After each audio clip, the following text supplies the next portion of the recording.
Muy bien, chicos, buenos días a todos. ¿Cómo están? Ya nos falta un minuto para comenzar, pero bueno, igual vamos a empezar. ¿Qué tal? Escríbanme por el chat a ver si me están escuchando, me están viendo, se ve el PPT, confirmen. Sí, profesor. Listo, Fabri. ¿Alguien más? A ver, con sus emoticones. Sí se escucha, Confirmen. profesor. Listo, listo, señorita Eva. Muy bien, vamos a comenzar, chicos. Hoy día cerramos capítulo de geografía biológica. ¿De acuerdo? Vamos a cerrarlo con el tema de la Amazonía, la Antártida, que son consigo las reservas de biodiversidad del mundo, que son, vamos a decirlo así, el eje, son los ejes de vida, obviamente, en el planeta. Ya más adelante lo voy a explicar por qué. También vamos a conocer las áreas de conservación o áreas naturales protegidas a nivel Perú, como también las de reconocimiento, en este caso, internacional. ¿De acuerdo? Cuando hablamos en este caso de una reserva de biodiversidad, recuerda que estamos hablando de zonas importantes del planeta, ¿ya? Son zonas importantes del planeta para la vida. ¿Por qué? Porque se constituyen como áreas muy valiosas en el tema del agua y principalmente el agua dulce. Cuando nosotros hablábamos de hidrosfera la vez pasada, habíamos dicho que del 100% del volumen de agua del planeta, solamente el 3% es agua dulce. Y de ese 3% solamente el 0,5% está accesible. Pero en el caso de la Amazonía y la Antártida, ambos concentran, digamos, el 2,5% de esa reserva de agua dulce para el planeta. Pero, ¿qué es lo que pasa? En el caso de la Antártida lo tiene en estado sólido, o sea, lo tiene en criogénico, mientras que en Amazonía lo vamos a tener líquido. Ahora, estas áreas, como te digo, más allá de que sean reservas de agua dulce, se constituyen como obviamente ejes dentro de la vida, no solamente por el tema del agua, sino porque son reguladoras del clima, ¿sí? Se encargan en este caso de regular el clima, además que generan consigo una gran diversidad biológica, ¿ya? Una gran diversidad biológica. Empezamos con la Amazonía. La Amazonía se encuentra en la parte central septentrional, o sea, en la parte central norte de Sudamérica, ya de América del Sur específicamente. Abarca 7,4 millones de kilómetros cuadrados, lo cual comprende los territorios de Surinam, Guyana, Venezuela, Colombia, Ecuador, Perú, Bolivia y Brasil. ¿De acuerdo? Y Brasil. ¿Sí? ¿De acuerdo? Incluido obviamente la Guyana francesa. Representa el 5% del agua dulce de todo el planeta, del agua accesible, ¿de acuerdo? De todo el planeta. A pesar de que esta área vierte más o menos el 20% del agua dulce eh, hacia los océanos, ¿de acuerdo? Hacia los océanos. También vamos a ver que es la mitad del bosque húmedo tropical de este bioma, este ecosistema. Además, podemos decir que concentra una de las mayores biodiversidades del planeta. O sea, la mayor variedad de flora y qué, de flora y fauna. Además, que es una región que produce gran cantidad de qué, gran cantidad de oxígeno. Acuérdate, es el pulmón del planeta. ¿De acuerdo? Es el pulmón del planeta. ¿No? Dado que obviamente la gran cobertura florística, ¿no? Los grandes bosques, se mantienen como estos filtradores del CO2 del planeta, ¿de acuerdo? De estos filtradores del CO2 del planeta y obviamente produciendo, ¿de acuerdo? Ahora, también tenemos consigo, ¿qué cosa? Una gran diversidad cultural. ¿No? Como habíamos visto ya solamente en la diversidad cultural de los 48 pueblos, de los 55 pueblos originarios que hay en el Perú, 51 están en la Amazonía. Ahora, ¿cuántos pueblos originarios vas a encontrar en el resto de países? Inclusive en Brasil, donde hay todavía mucho más. Y eso agregarle todavía el tema de qué? El tema de las poblaciones no contactadas. Entonces, como te darás cuenta, es obviamente una reserva de biodiversidad ¿qué cosa? Muy importante para el planeta.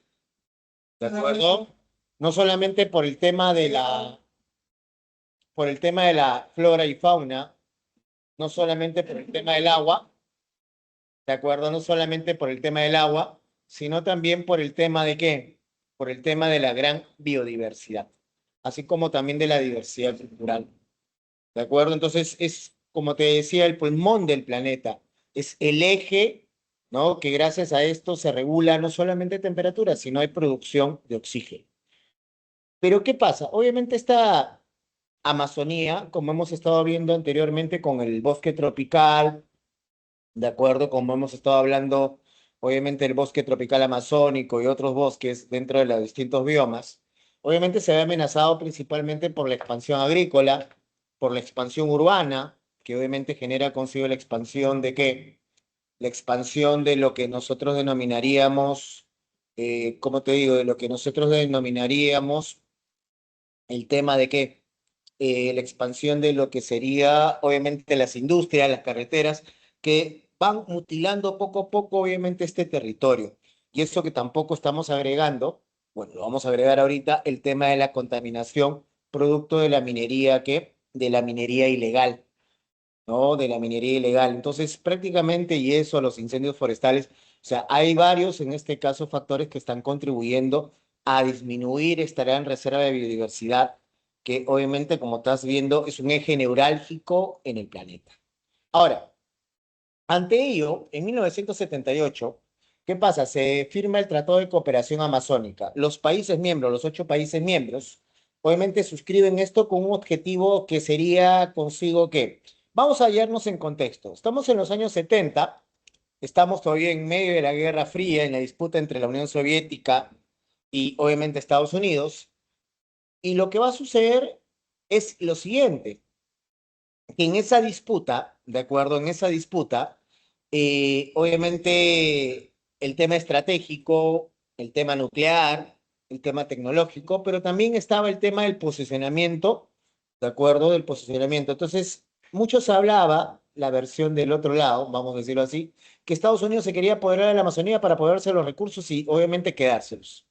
Entonces, ante toda esa situación, obviamente estos países se reúnen para, obviamente, ¿qué cosa? Para poder ver en este caso el destino de qué? De esta gran cuenca amazónica, que es una de las cuencas más extensas, bueno, no es una, es la cuenca más extensa del planeta.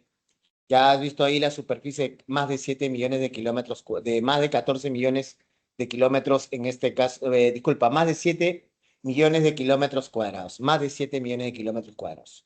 Entonces, el objetivo es, obviamente, el tema de qué? De que los países miembros puedan aprovechar, sean, mira, sean los dueños de los recursos y sean los únicos que aprovechen estos recursos para contribuir a qué? A su desarrollo. ¿De acuerdo? Para contribuir a su desarrollo. En el año 95, el Tratado de Cooperación Amazónica cambia de nombre, se llama OTCA, Organización del Tratado de Cooperación Amazónica, que reitera el objetivo, ¿de acuerdo? Reitera el objetivo de qué?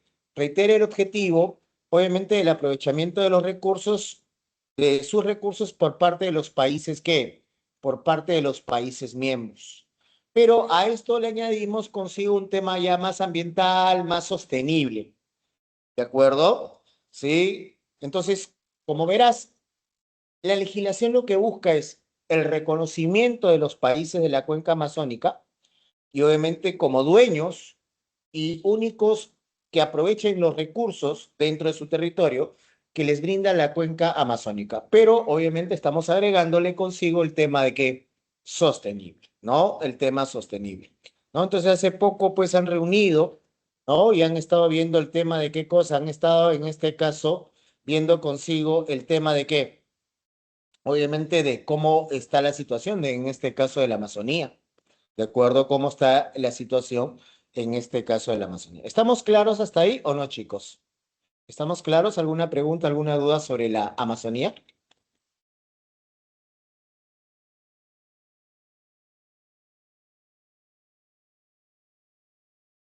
¿Preguntas? Pues ahí tenemos consigo, obviamente, las amenazas que estábamos hablando, ¿no?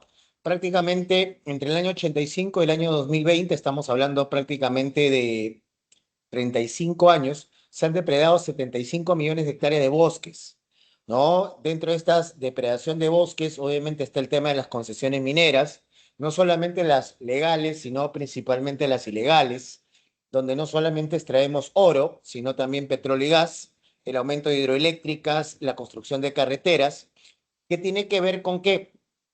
Tiene que ver con el crecimiento urbano, la expansión agrícola, que es prácticamente uno de los dolores de cabeza de la Amazonía, ¿de acuerdo? Así como la adjudicación de tierras y algunos cambios en las legislaciones. Te cuento un caso, hace años, en el 2019, ¿de acuerdo? Antes de la pandemia, ¿qué es lo que pasó? El gobierno de Bolsonaro, sí, el expresidente brasileño, obviamente quitó este tema de las concesiones para área protegida. Entonces permitió consigo que los colonos ocupasen estas áreas de conservación, ¿no? Pero obviamente estos colonos, ¿cómo hacían? Bajo la famosa técnica del roce y quema. Y es que por ellos se habla que fue la causa del gran incendio de la Amazonía del 2019, en el cual, pues, si algunos recuerdan esa época, obviamente el famoso Pride for Amazon, ¿no? O sea, rezar por la Amazonía, por obviamente estos grandes incendios forestales que obviamente devoraron no solamente grandes hectáreas, sino también generaron pérdidas, obviamente, de muchas especies de fauna. Inclusive también afectaron espacios de algunas poblaciones. ¿De acuerdo? Ahora, las consecuencias, como lo estás viendo, la destrucción de biodiversidad, pérdida de plantas, pérdida de animales, el deterioro en la producción de oxígeno que cada vez va, en este caso, disminuyendo, la destrucción de un patrimonio natural mundial, de un área de conservación y, como te digo, cada vez, obviamente, la proliferación de estos incendios forestales. Y ahí lo tienes, en este caso, en las imágenes. Hasta ahí, ¿alguna pregunta? ¿Hasta ahí alguna duda para entrar a lo más emocionante que sería la Antártida? Muy bien. Dejamos esto y nos vamos, en este caso, al territorio antártico. La Antártida es el continente más austral del planeta. Se encuentra debajo del Círculo Polar Antártico, debajo de los 60 grados de latitud sur, ¿de acuerdo?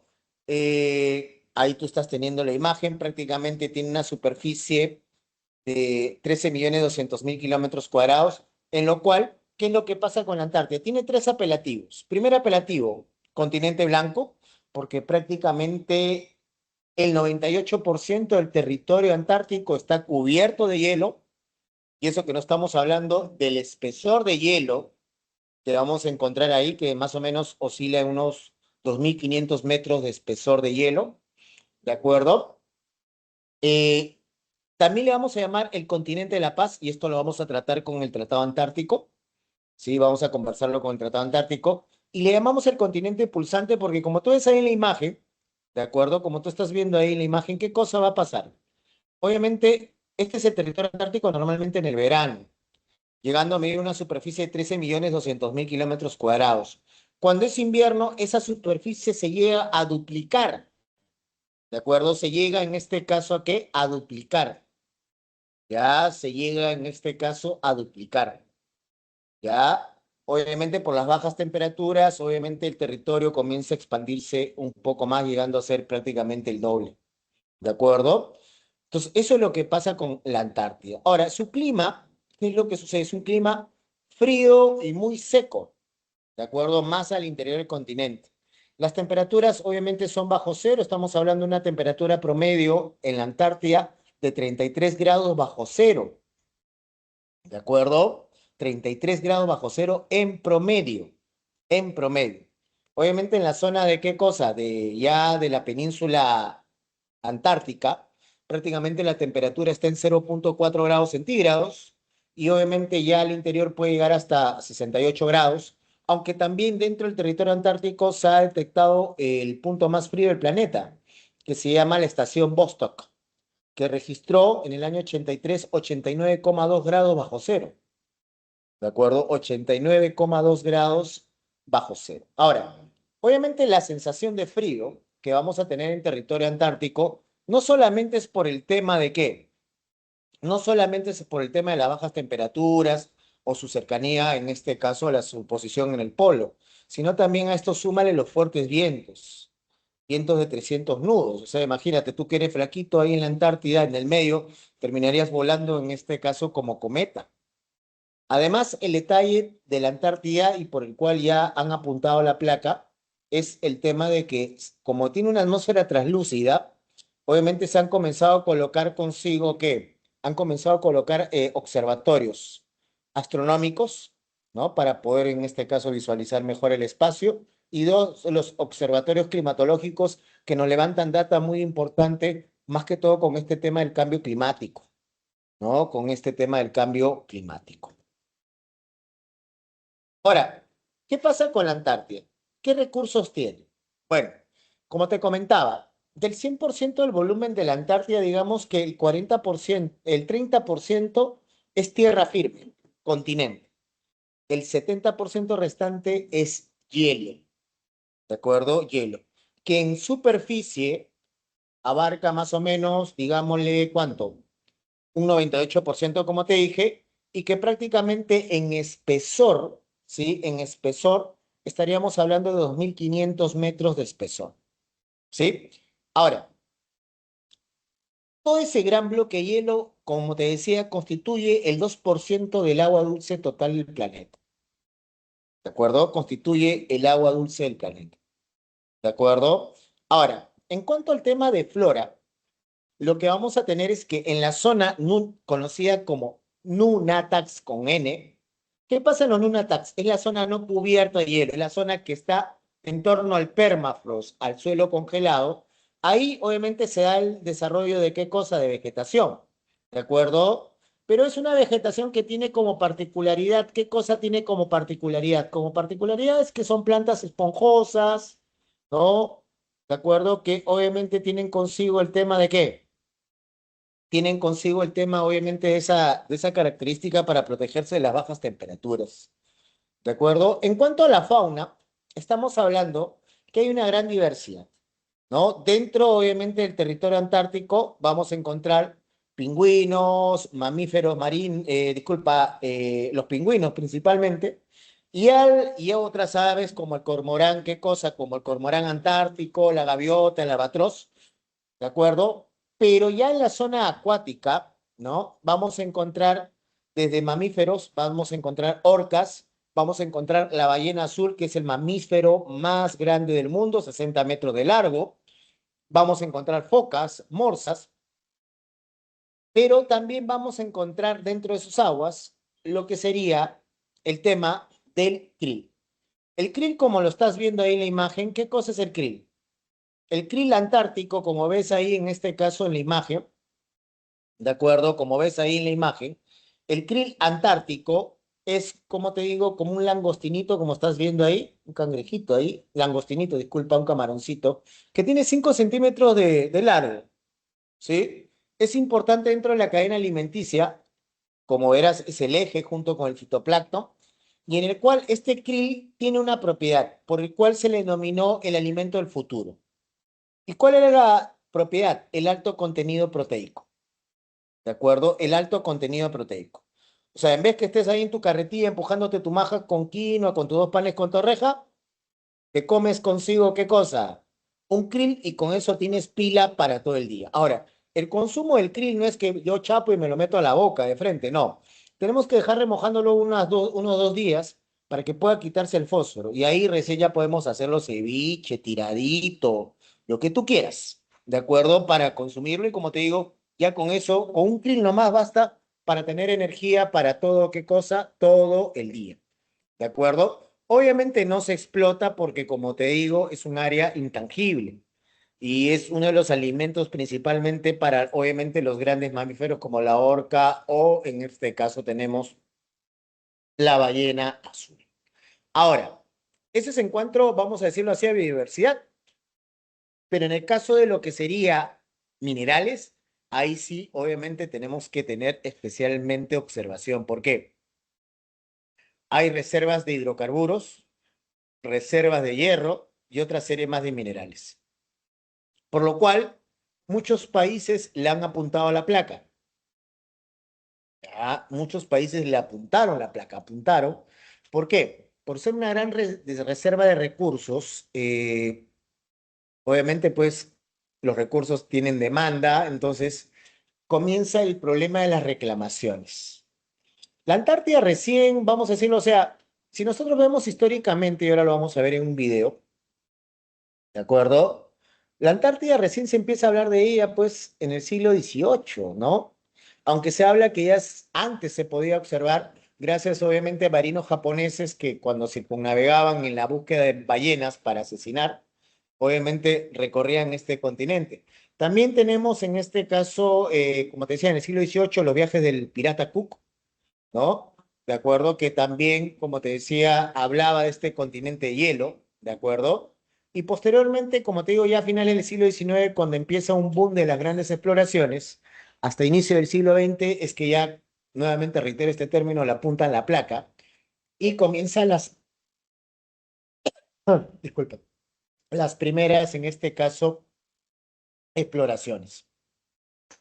Hay que destacar ahí la presencia de Roald Amundsen, que fue uno de los primeros en realizar una misión hacia el Polo Sur. No llegó, se quedó a 13 kilómetros del Polo Sur, porque obviamente las duras condiciones, imagínate, pues temperaturas de 60 grados bajo cero, con fuertes vientos, fuertes tormentas, o sea, insoportable el asunto, ¿no? De ahí que ya, como te digo, para la década del 20, ya con los aviones empiezan las circunnavegaciones por parte de los franceses, ¿no? O sea, empiezan a sobrevolarla, mejor dicho, hasta que Estados Unidos es uno de los primeros en instalar una base científica. Entonces, la tensión aumenta post Segunda Guerra Mundial, en el cual obviamente había muchos países que obviamente reclamaban la propiedad del territorio la propiedad del territorio, en este caso, antártico. ¿De acuerdo? Entonces, tras ello, en 1959 se suscribe el Tratado Antártico. ¿De acuerdo? El Tratado Antártico. Suscrito por 12 países que van a tener la categoría, escucha bien, dentro del tratado actualmente, de ser signatarios, que son los firmantes.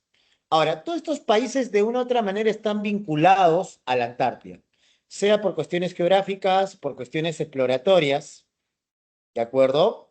O por otra serie más de hechos. Por ejemplo, en el caso de Argentina y Chile, reclaman la mayor porción de la Antártida simplemente por una posición de cercanía, al igual que lo hace Australia, al igual que lo hace Sudáfrica, ¿de acuerdo? Al igual que lo hace Sudáfrica. En el caso de Francia, Japón, Noruega, que está al otro lado, obviamente, del hemisferio, ¿sí? Así como Reino Unido, Rusia, ellos reclaman por el tema exploratorio. Como te digo, fueron los primeros en realizar misiones, primeros en clamarles una bandera, colocar una estación científica. O sea, por ser los primeros en llegar al territorio antártico, es que obviamente reclaman consigo que la propiedad. Entonces, para no generar otra vez un altercado, ¿no? Internacional, se suscribe, ¿qué cosa? El Tratado Antártico. El Tratado Antártico, el objetivo principal es que la Antártida sea utilizada solo con fines pacíficos. ¿De acuerdo? Solo sea utilizada para fines pacíficos, que sería el tema de la investigación o en este caso actividades que tengan que ver con el tema de qué, de la paz, ¿no? La cooperación científica entre países, ¿no? ¿De acuerdo? En el cual dentro de esta cooperación científica está el intercambio de observaciones, ¿no? Entre otros. ¿De acuerdo? Sí, ¿ya? Entonces, está prohibido portar armas, está prohibido ensayar ensayos nucleares, está prohibido el tema de conflictos entre países. Obviamente es un continente orientado netamente a la paz. Por eso te decía, continente blanco, pulsante, y continente ¿de qué? De la paz. Aunque ahora es continente de la humanidad. ¿Por qué? Dentro del Tratado Antártico que se firma en 1959, entra en vigencia ¿cuándo? ¿Cuándo va a entrar en vigencia? Va a entrar en vigencia recién el 1 de enero de 1961. Se firma el 1 de diciembre de 1959 y entra en vigencia a partir de 1961. ¿De acuerdo? En el cual, en esa, vamos a decir, en esa firma, aparte de destinar a la Antártida con fines pacíficos, se le dice a los países reclamantes, hey, van a tener un plazo de 30 años de extensión, de acuerdo a reclamación, en el cual después de 30 años ya empieza a hacerse la repartija. O sea, si entró en vigencia en 1961, o sea, recién en 1991, tenía que comenzar a qué cosa, a repartirse el territorio ¿qué? El territorio antártico. Pero ¿qué pasa? Eh, en la cumbre, en este caso de Buenos Aires, de 1989, va a ser una cumbre muy, muy importante del Tratado Antártico, se decide ampliar esta reclamación por 20 años más, ¿de acuerdo? Por 20 años más, ¿ya? 20 años más. Ya se decide ampliarlo por 20 años, en este caso más, ¿de acuerdo? Pero en 1991 en la cumbre de Madrid, se decide acordar, ¿qué cosa? Se decide acordar lo siguiente. Se decide acordar la extensión por tiempo indefinido del territorio antártico. O sea, en otras palabras, no hay repartija hasta tiempo indefinido. ¿De acuerdo? Y que más bien la Antártida pasaba a ser el continente de la humanidad, o sea, el continente de todos. ¿De acuerdo? El continente de todos, todos, como tú le quieras en este caso es. ¿De acuerdo? Entonces, hasta ahorita estamos así, ¿sí? Estamos en esa situación. ¿De acuerdo? Estamos en esa, ¿qué cosa? En esa situación con el Tratado Antártico. Ahora, dentro del Tratado Antártico hay más de 50 miembros que están agrupados en categorías. Como te digo, tenemos los signatarios que son 12, los firmantes, tenemos los adherentes consultivos que dentro del Tratado Antártico, desde que tienen una estación científica y dentro de las decisiones van a tener opinión y voto, y simplemente los miembros adherentes que se han adherido, a la redundancia, al Tratado Antártico, para cooperar en las investigaciones y que pueden opinar, mas no pueden votar o tomar decisión dentro del tratado, ¿qué cosa? Dentro del Tratado Antártico. Esas son las tres categorías.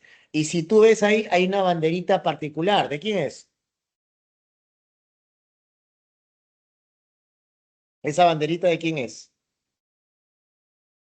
Hay una banderita. A ver, te la muestro ahí. ¿La ves? Perú. Perú, Perú, Perú. Oye, ¿qué michi hacemos ahí en la Antártida? ¿Ah? Muy bien. El Perú se suscribe al Tratado Antártico en 1981, el 11 de abril de 1981 específicamente. ¿De acuerdo? Ya. Pero no es hasta 1988 en el cual el Perú realiza su primera expedición científica, conocida como el ANTAR. ¿Ya? ANTAR. Ese primer ANTAR de 1988 se realiza, de acuerdo al verano del 88, se realiza en el Big Humboldt, buque de investigación científica Humboldt, un buque donado por el gobierno alemán. Obviamente recontra es chiquito, pero recontra, ¿qué cosa? Recontra equipado en su momento, ¿sí? Era el más costoso de toda nuestra marina, imagínate, a pesar de que era chiquito, pero era por el tema de qué? Era por el tema principalmente de qué? Era por el tema principalmente de lo que sería, eh, obviamente, toda la parafernalias de instrumentos, en este caso científicos que tenía, ¿de acuerdo? Instrumentos, en este caso, científicos que tenía. ¿De acuerdo? Ahora, en esa primera expedición fue una misión exploratoria, o sea, fue dar una vuelta a la Antártida y nada más, ¿no? Para conocerla, pues, ¿no? Sí. En la segunda misión, en la Antar 2 de 1989, esa va a ser muy, muy importante. ¿Por qué? Porque en esa misión, el Perú llega a la isla Rey Jorge, ¿no? George King Island, ¿no? Isla Rey Jorge. Específicamente se coloca en la bahía del Almirantazgo. Ahí colocan en este caso el Humboldt y empieza a instalarse en 1989 el ECAM. ¿Qué cosa es el ECAM? Estación Científica Antártica Machu Picchu. ¿De acuerdo? ¿De acuerdo? Estación Científica Antártica Machu Picchu.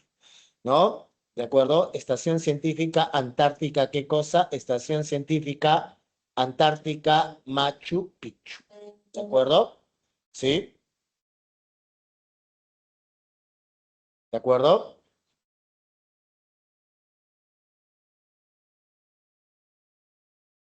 Ya, la Estación Científica Antártica Machu Picchu. Mira, eso, vamos a decir, la instalación acaba en marzo del 89.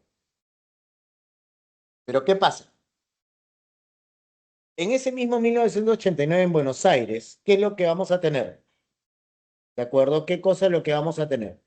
¿De acuerdo? Lo que vamos a tener en ese 1989 es lo siguiente. En la cumbre de Buenos Aires, que no solamente se prolonga el tiempo de extensión de reclamaciones a 20 años más, también se decide acordar lo siguiente, que todos los países a la fecha, hasta 1989, hasta ese junio de 1989 que se realizó la cumbre, que tengan una estación científica, pasaban inmediatamente a ser miembros que consultivos. sea, instalamos en marzo y en junio automáticamente subimos de categoría a ser miembro consultivo. Con voz y voto dentro de qué? Dentro del tratado ¿qué? Antártico. ¿De acuerdo? Dentro del tratado antártico. Ya dentro del tratado antártico, ¿no? No, sí, lecherazos. A partir de ahí, el Perú ha mandado todos los años y manda todos los años una expedición científica a territorio antártico. Todos los años. ¿De acuerdo? Todos los años manda una expedición científica a territorio antártico. ¿De acuerdo? Y dentro del Tratado Antártico, el Perú está bien, vamos a decir, posicionado gracias a sus aportes científicos en campo de climatología y biología marina. O sea, las investigaciones que tiene, científicas que tiene el Perú dentro del Tratado Antártico, para que lo entiendas, son notables. ¿De acuerdo? Son muy, ¿qué cosa? Muy, en este caso, notables. ¿No? Actualmente, desde el año 2016, ¿de acuerdo? Desde el año 2016, ¿qué es lo que sucede? Desde el año 2016, el Perú, ¿qué es lo que sucede?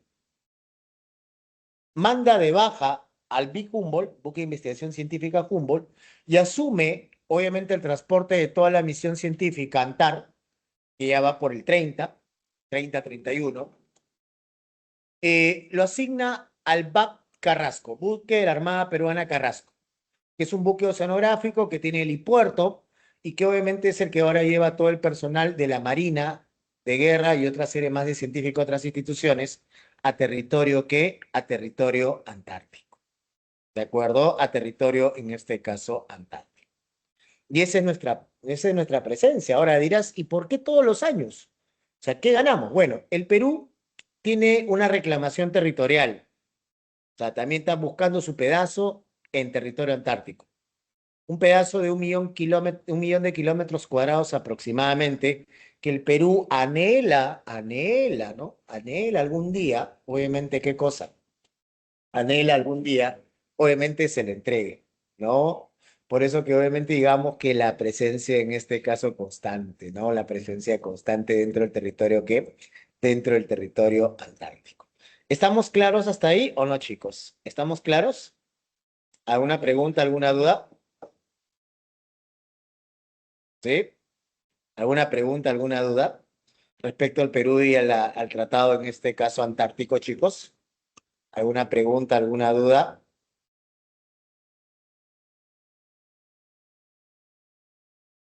¿Todo claro? ¿Sí? Pues eso es obviamente lo que nosotros hacemos por ahí. Pero más allá de lo que nosotros hagamos, creo que hemos visto, y es lo que es el tema central, el tema de una reserva de biodiversidad.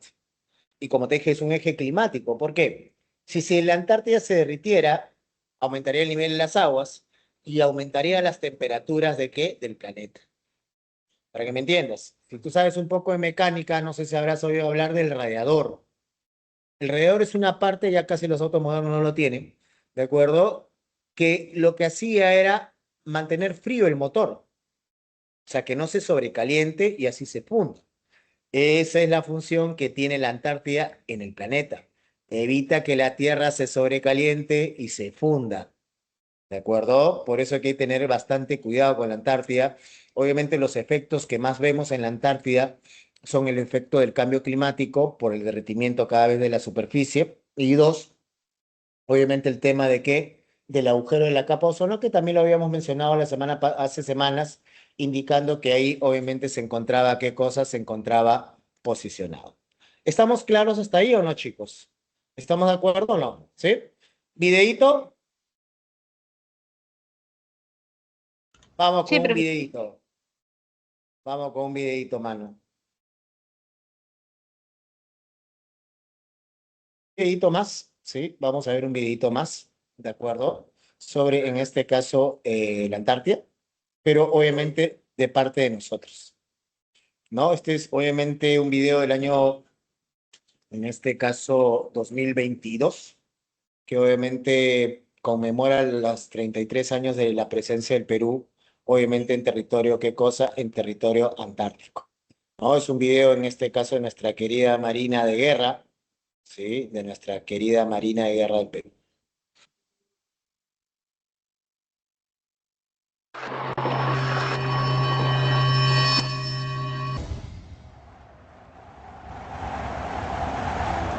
La Antártida, el continente helado que ocupa el polo sur geográfico de nuestro planeta. Durante el verano, dicho continente tiene una superficie de 14 millones de kilómetros cuadrados, 10 veces la superficie del Perú, y es el único continente donde no existe población humana nativa. Sin embargo, ahí se establecen cerca de 100 estaciones científicas de 20 países para misiones de investigación. Su fauna es muy escasa, donde solo el pingüino emperador ha logrado adaptarse a las extremas condiciones meteorológicas. De igual forma la flora, existe poca vegetación. Solo 350 especies de formas muy simples como algas, musgos y líquenes. Es en este escenario que la Marina de Guerra del Perú, a través de la Dirección de Hidrografía y Navegación, y junto con otras entidades del Estado, cumplen un importante rol de velar por los intereses estratégicos de la nación a nivel internacional, manteniendo su presencia y participación activa como miembro consultivo del Tratado Antártico desde 1981. Nuestra presencia tiene una trascendencia geopolítica y sobre todo en la investigación científica de los vastos recursos energéticos, como por ejemplo el gran valor protético del crustáceo conocido como krill, que puede ser una importante fuente de alimentación para el consumo humano. Es en el año de 1988 que se realizó la primera expedición a la Antártida y en 1989 que se construyó la Estación Científica Antártica, Machu Picchu, situada en la isla Rey Jorge.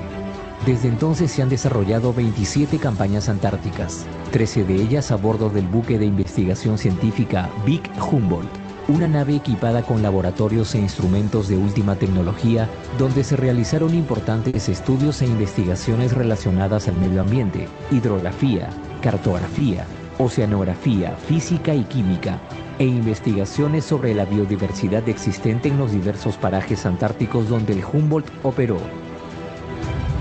La necesidad de tecnologías innovadoras para cumplir cabalmente los nuevos retos que el continente helado imponía fue una de las razones para la construcción y puesta a servicio en el 2017 del moderno buque oceanográfico con capacidad polar BAP Carrasco. El Carrasco, que ya ha participado en 3 campañas, es la unidad más moderna de su clase en la región del Pacífico, de un alto nivel científico y capacidad logística. Cuenta con modernos laboratorios, equipos de muestreo y agua y de fondo marino, un vehículo de operación remota para profundidades mayores a 1000 metros, 2 vehículos autónomos sumergibles entre otros equipamientos de última generación.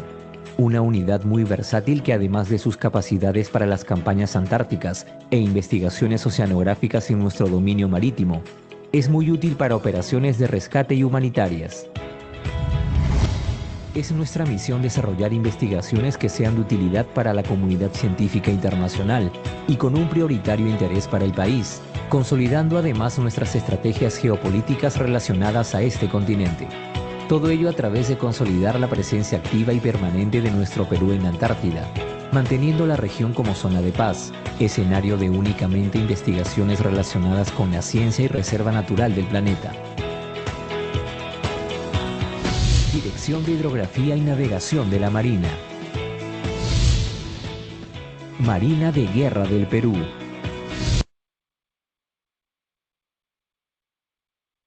Pues ahí hemos visto este video institucional de la Marina de Guerra de la Dirección Hidrográfica y obviamente hemos visto consigo el valioso aporte que obviamente estamos dándole obviamente a la Antártida, ¿no?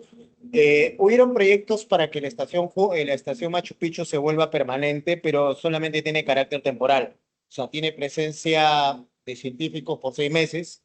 Ahora, cualquiera no puede ir a la Antártida, tienes que pedir permiso en este caso, la Antártida.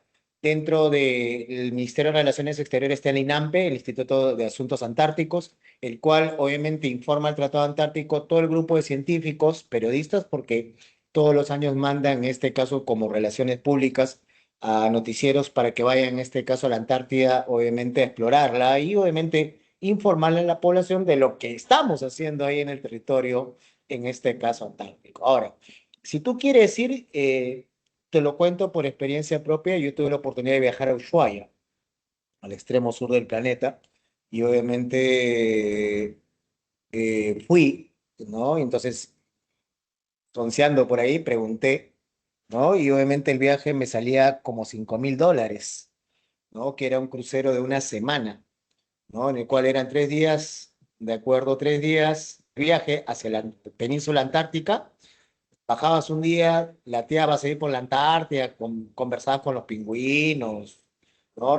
¿no? Observabas todo, y ahí mismo, ¿qué cosas? Subías y otros 3 días, en este caso, de vuelta, ¿no? Ese era el famoso tour, ¿no? Ya si tú tenías $10.000, puedes hacer 9 días, que ya era descansar en alguna de las estaciones científicas, ¿no? Entonces, una experiencia muy curiosa. Espero algún día tener, bueno, no espero, voy a tener el dinero y fácil me vaya a quedar ahí a pelar de frío. ¿De acuerdo? Y muy bien, dejamos eso, ¿sí? Dejamos estos dos ejes por reservas de biodiversidad, y ahora nos concentramos en dónde. Nos concentramos en las áreas naturales protegidas, en este caso del Perú. ¿De acuerdo? Las áreas naturales protegidas, en este caso del Perú. ¿Sí? ¿De acuerdo? ¿Sí? ¿Ya? ¿De acuerdo?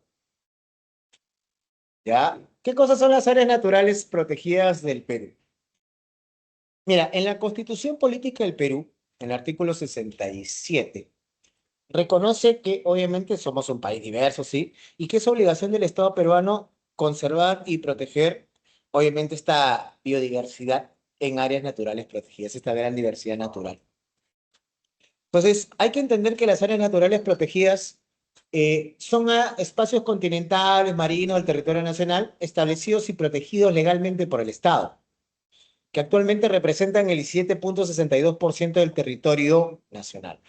Todos están inscritos en el SINAMPE, en el Sistema Nacional de Áreas Naturales Protegidas, que forma parte, ¿no? Que forma parte del CERNAM. O sea, el SINAMPE es el listado.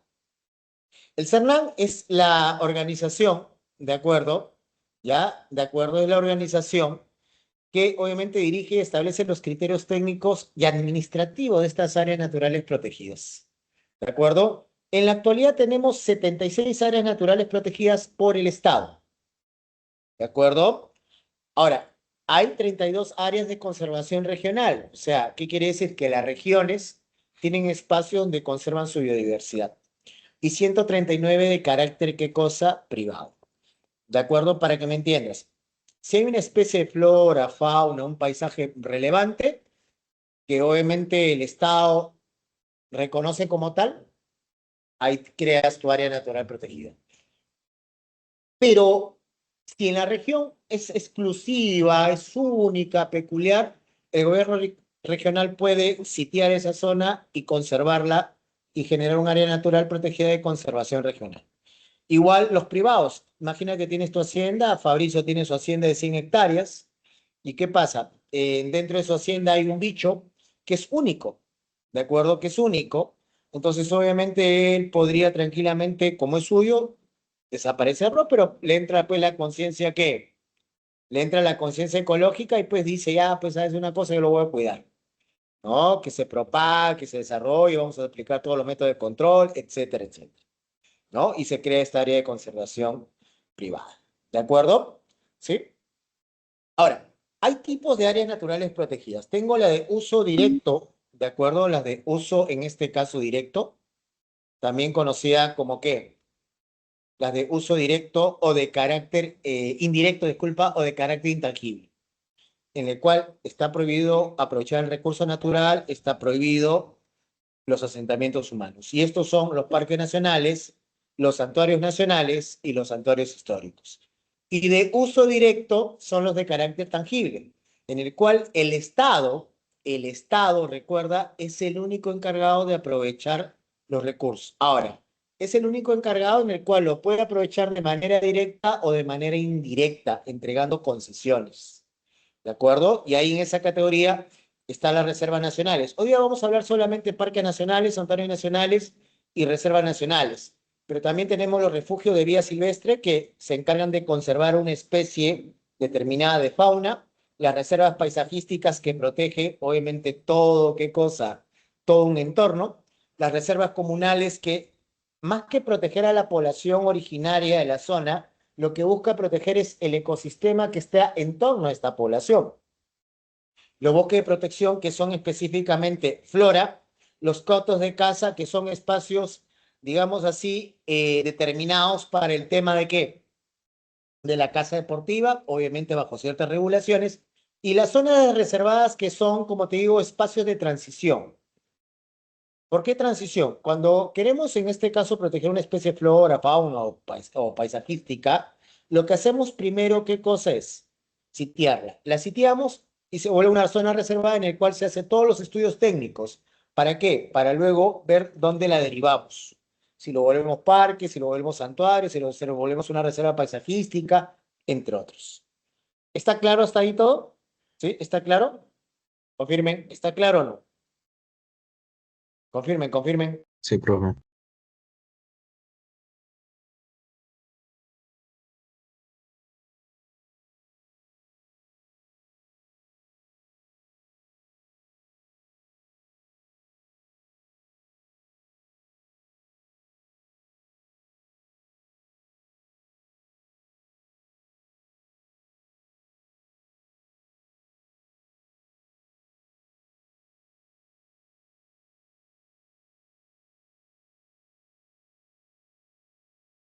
Bueno, ahora, la importancia, como te dije, más allá de estas áreas protegidas de conservar una especie de flora y fauna o paisaje de interés nacional, también obviamente lo que buscan consigo es un fin, ¿qué cosa? Un fin, en este caso, netamente también cultural, paisajístico, científico, que obviamente lo que va a contribuir es a qué cosa? Al desarrollo sostenible de nuestro país, ¿no? Al desarrollo sostenible, en este caso, de nuestro país. Vamos en este caso a empezar con los parques nacionales. ¿Qué cosa es un parque nacional? Acuérdate que todo el Sinampe Cernán está dentro de lo que es en este caso el Ministerio del Ambiente. El Parque Nacional, recuerda, es un área natural protegida de carácter intangible.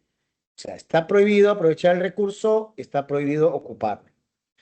Su fin es conservar, proteger, ¿de acuerdo? Y propagar, no, disculpa, conservar, proteger y conservar y proteger especies de flora, fauna y escenarios de belleza paisajística de interés, ¿qué cosa? De interés nacional. ¿Ya? Acuérdate, escenarios de belleza paisajística, flora, fauna e interés nacional. Conservan y protegen. Ahora, estas áreas, que actualmente son 15, están destinadas a fines educativos, turísticos y recreativos. Vamos a ver que en el Parque Nacional hay tres, bueno, en casi todas las áreas protegidas hay tres zonas. La zona núcleo, la zona de transición y la zona colindante. La zona colindante, como te digo, la zona de transición, disculpa, mejor dicho, la zona de transición es la zona que obviamente está entre la parte humana, vamos a decir la población, con obviamente el Parque Nacional. Tenemos la zona de amortiguamiento, en el cual son zonas en el cual permite el impacto humano. O sea, resiste el impacto humano, resiste la presencia humana, en el cual normalmente lo utilizamos como circuitos turísticos, ¿no? Para que la gente pueda conocer, obviamente, lo que se está protegiendo, lo que se está conservando, ¿de acuerdo? Y el núcleo, que esta zona es totalmente intangible, ahí no puede entrar nadie, ¿de acuerdo? Nadie puede entrar. Entonces, como te decía, fines turísticos, obviamente puedes colocar ahí, ¿cómo se llama? Tu circuito turístico para que la gente conozca, ¿no? Obviamente lo que se está protegiendo, ¿de acuerdo? Ya tenemos en este caso también consigo, ¿qué cosa? También tenemos consigo los fines educativos, que puede ser colocar un museo para explicar cómo es el funcionamiento, y obviamente zonas recreacionales donde tú te puedes quedar, puedes compartir, obviamente bajo también ciertas regulaciones. Tenemos ahí el Parque Nacional de Cutervo, que queda en Cajamarca, se encarga de proteger bosque montano de la Cordillera de los Tarros y la famosa Cueva de los Guacharos, ¿de acuerdo? Que son unas aves nocturnas en las cuevas de San Andrés. Tenemos en Tincomaría, en Huánuco, que se encarga de proteger todo el escenario de la belleza paisajística de la Bella Durmiente, así como especialmente las aves que están dentro de la cueva de las lechuzas y las pavas. Tenemos en este caso en Cusco y Madre de Dios, el Manu, ¿de acuerdo? Que se encarga de proteger varios ecosistemas que van desde la puna hasta la selva tropical, donde obviamente se va protegiendo cada una de estas especies, como el lagarto negro, por ejemplo, ¿no? El Huascarán, que en Ancash se encarga de proteger todo el escenario paisajístico de la Cordillera Blanca y especialmente los rodales de Puya Raimondi, así como especies como también el gato andino y el cóndor. En los cerros de Amotape, en Tumbes y Piura, se encarga de proteger principalmente todo lo que es el bosque seco y específicamente 3 especies: la nutria, el cocodrilo americano y el coto. El Alto Purus, que es el parque nacional más extenso, se encarga de proteger todo lo que es el bosque húmedo tropical, ¿de acuerdo? ¿No? Que obviamente las especies del bosque húmedo tropical, donde está el lobo río, la tortuga charapa, el guacamayo verde, cabeza celeste, entre otras series más de especies. ¿De acuerdo? Y bueno, esos son los parques nacionales. ¿Hasta ahí alguna pregunta, alguna duda? Para dejar después del break, que vamos a meternos dentro de un minuto, obviamente el tema de los santuarios y las reservas nacionales. ¿Alguna pregunta, alguna duda, alguna consulta, alguna curiosidad?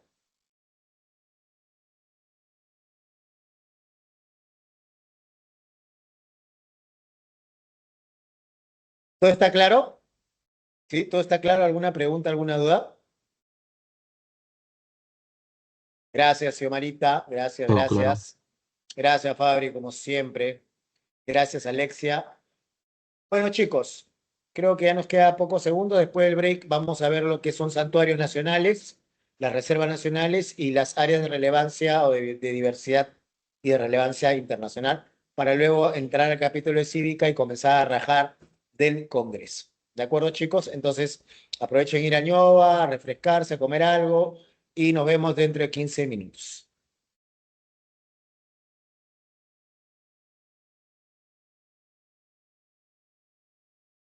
Bueno, volvimos. ¿Están ahí conectados? A ver, enchúfense. A ver, enchúfense. ¿Están conectados ahí o no? Sí, profe. Listos, continuamos. Estábamos hablando entonces de las áreas naturales protegidas, hablábamos de los parques nacionales que son intangibles, prohibido aprovechar los recursos, prohibido invadir, ¿no? O sea, habitar, ¿no? A pesar de que hay gente ahí, pero, o sea, ya la gente forma parte del parque, pues, ¿no? Y tenemos, como te digo, que conservan, protegen especies de flora, fauna y escenario de belleza paisajística de interés nacional. Hemos visto algunas importantes.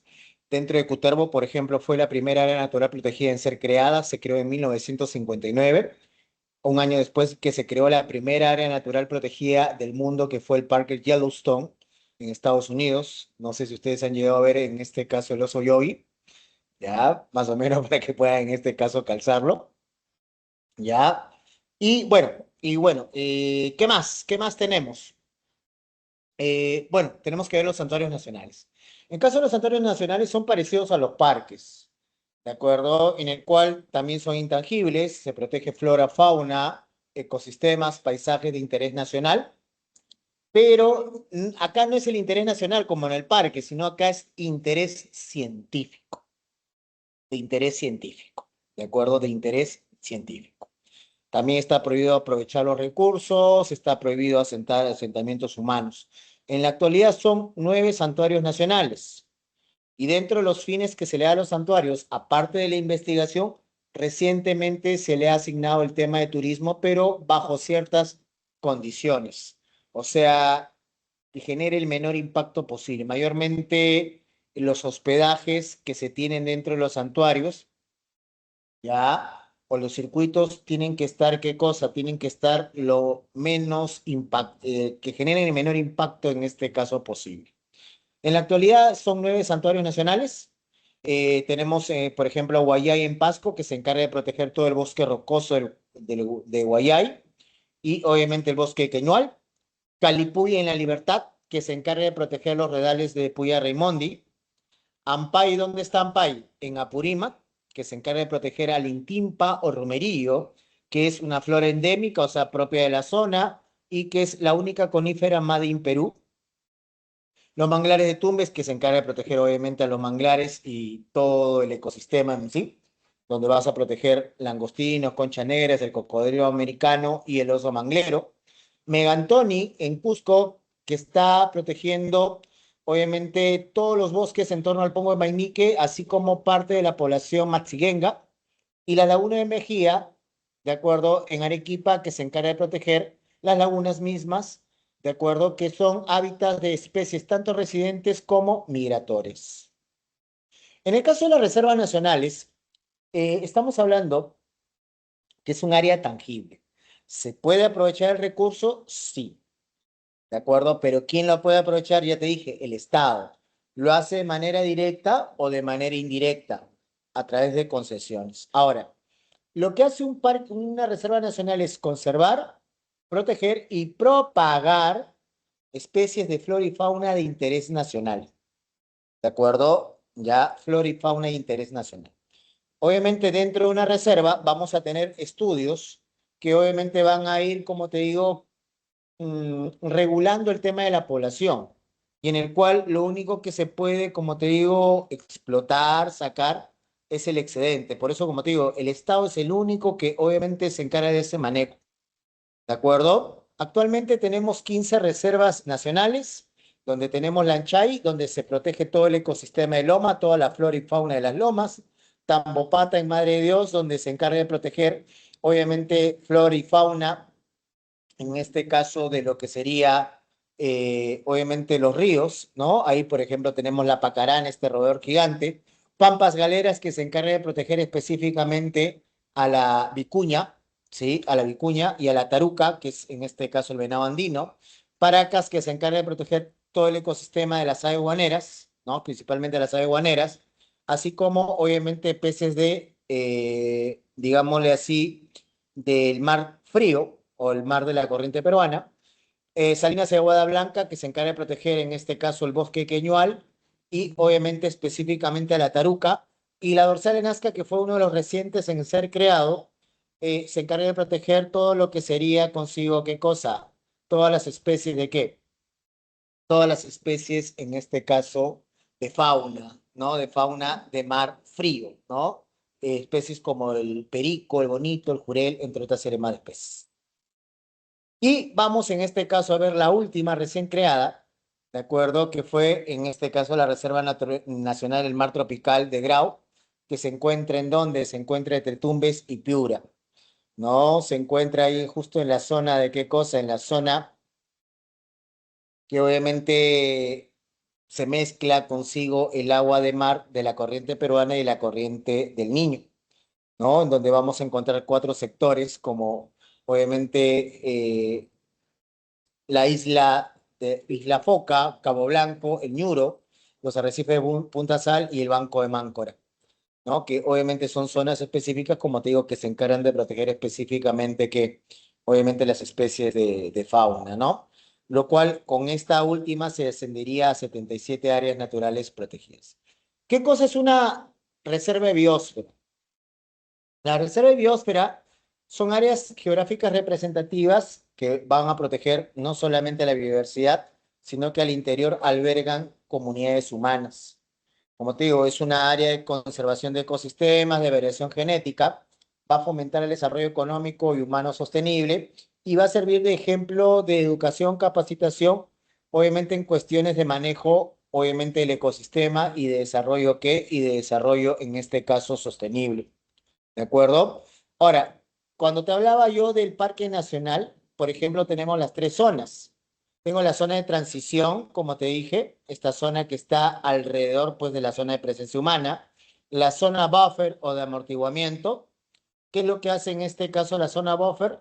Es una zona que resiste el impacto humano, como te digo, donde se practica, pues, turismo, educación, ¿no? Hay una vigilancia continua, ¿no? Hay también, como te digo, interacciones con, obviamente, con el tema de la flora y fauna o el escenario que se está protegiendo.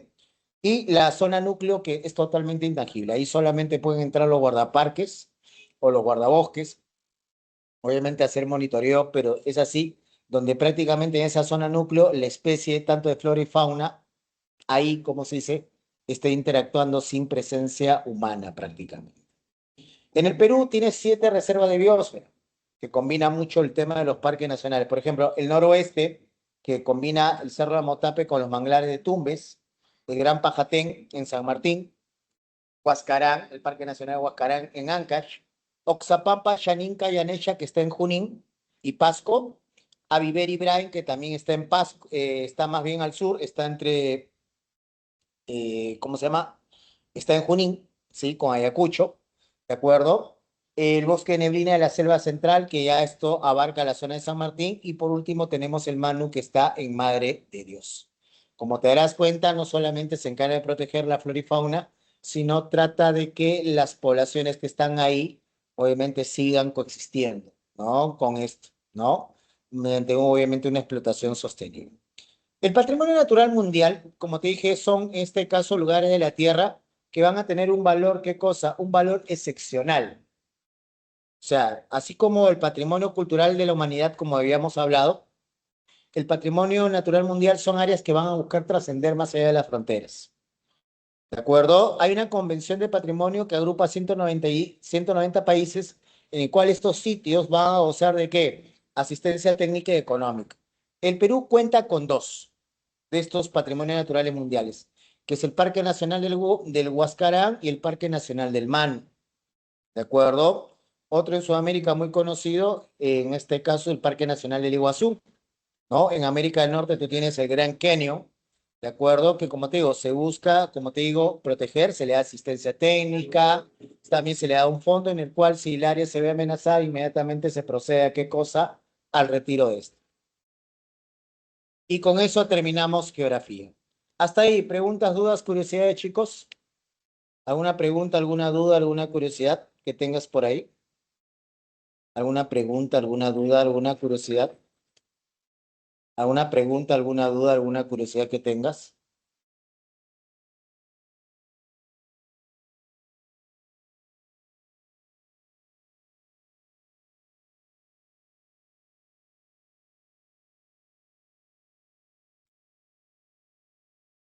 Preguntas, dudas, curiosidades. ¿Están durmiendo? ¿Qué cosa está pasando ahí? Cuéntenme. ¿Todo bien? ¿Pasamos a cívica entonces? Sí, profe. Listo. ¿Están listos para la hora del raje?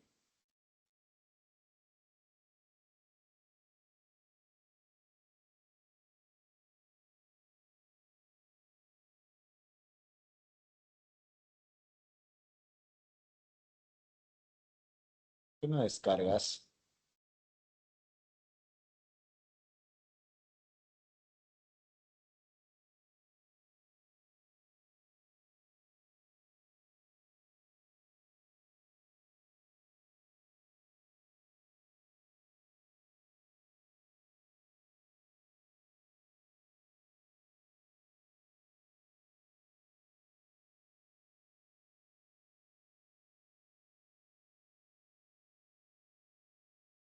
Un ratito que no descarga el archivo, no sé por qué.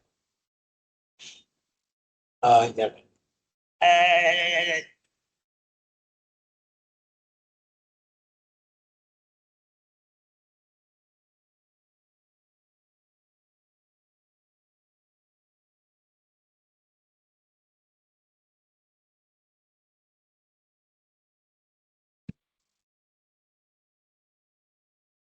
Ya cargo. Ya, ahora sí.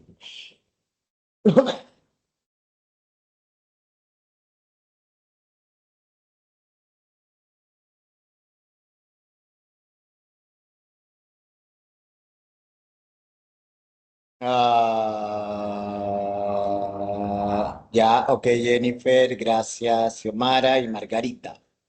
A ver, chicos, vamos a ver cívica al toque, ¿ya? La hora del raje. ¿Ya? La hora del raje. Bueno, chicos, la semana pasada, ¿de qué estábamos hablando? ¿Te acuerdas? Estábamos hablando sobre el Estado, ¿qué? Sobre el Estado peruano, ¿no? Obviamente el Estado peruano es único y divisible y como obviamente Estado democrático, ¿no? Republicano, ¿de acuerdo? Como Estado democrático republicano, se rige bajo lo que se conoce como ¿qué? Se rige bajo lo que sería el principio de separación y equilibrio de ¿qué? De poderes. Entonces, dentro de los niveles, gobierno nacional, regional y local, vamos a empezar con gobierno nacional y vamos a ir hablando de cada uno de estos, digámosle así, poderes. Y empezamos con el poder, para algunos es el más importante, pero dentro de la lógica de una república no hay ni un primer poder, no. No, los tres están equilibrados, trabajan de manera conjunta, digamos así. Y este poder es el poder legislativo, ¿de acuerdo? Poder legislativo. El poder legislativo reside en el Congreso y actualmente consta de una sola Cámara. Para el siguiente periodo, del 2026 hacia adelante, vamos a tener dos cámaras, una Cámara de Senadores, una Cámara de Diputados. En el caso de la Cámara de Diputados, ¿qué cosa vamos a tener? En el caso de la Cámara de Diputados son los que elaboran las leyes, pero los senadores son los que la analizan y las terminan aprobando. ¿Estamos de acuerdo hasta ahí o no? Esa es la diferencia que va a haber entre diputados y senadores. El diputado hace la ley, ¿de acuerdo? Obviamente, para su población, y el senador es el que la termina, en otras palabras, aprobando. ¿De acuerdo? Así como también, obviamente, va a haber todo un reacomodo en el tema del reglamento con este tema de la bicameralidad. Pero actualmente, como te decía, es una sola Cámara, 130 congresistas, los cuales tienen tres funciones. Legislativa, que es la creación, ¿de acuerdo? La creación, análisis, aprobación, modificación, derogación, o sea, anulación de alguna ¿qué? Ley, reforma constitucional. ¿De acuerdo? Entonces, para obviamente llegar principalmente al tema de la aprobación, tiene que ser bajo previo debate de qué? Del Pleno, de acuerdo al reglamento del Congreso. La función especial está en la elección de algunas autoridades de algunos organismos constitucionales autónomos, que sería el Defensor del Pueblo, los miembros del TC, los miembros del directorio del Banco Central de Reserva, que conjuntamente lo eligen con el Poder Ejecutivo, ¿no? Que ahora cuando toque hablar Banco Central de Reserva te voy a explicar cuántos son los miembros que elige. Y ratificar consigo, ¿qué cosa? Ratificar, obviamente, al presidente de del BCR, así como de la SBS. De control, en este caso político, tiene que ver con el tema de la investidura del Consejo de Ministros. Ellos son los que otorgan el voto de confianza. ¿De acuerdo? Sí, el voto de confianza, obviamente, para que pueda desempeñar sus funciones, es más que todo una parte protocolar, pero muy, muy vital, ¿de acuerdo? Dentro del manejo de los ministros, así como también, obviamente, sus interpelaciones, así como también la censura. ¿Qué cosa es una interpelación? Si un ministro no está actuando bien, se lo llama y se le interpela, o sea, se le da un rol de preguntas para que nos explique cuál es la situación, ¿no? O le explique, mejor dicho, al Congreso cuál es la situación que está teniendo tal evento de su gestión. Mientras que en el caso de la censura, es cuando obviamente el Congreso dice, no, este ministro no va, ¿de acuerdo? Este ministro no va y como no va, ¿sabe lo que pasa? Señor presidente o señora presidenta, tiene usted obligación de retirar, ¿no? De retirar, ¿de acuerdo? De retirar. ¿Ya? ¿Qué más tenemos? Tenemos obviamente el tema de que también de realizar actos de investigación y aprobación de acuerdos de la conducta política de todos los funcionarios del gobierno, así como otorgar la famosa delegación de facultades. ¿Qué cosa es la delegación de facultades? Lo vamos a ver dentro de un rato, pero te voy adelantando que es dar potestad, en este caso, al presidente o a la presidenta, en este caso, de poder, ¿qué cosa? De poder, como te digo, la potestad de poder consigo, en este caso, de acuerdo, la potestad de poder consigo formular y aprobar leyes. ¿De acuerdo? Para eso, obviamente, se lo invita al primer ministro o como portavoz o al mismo presidente que informe sobre el paquete de leyes que va a hacer. Y a partir de eso, obviamente, de acuerdo a ese paquete, ya pasan de frente, están visadas sin necesidad de aprobación, en este caso del Pleno. ¿Quiénes son los congresistas? ¿Alguien conoce un congresista?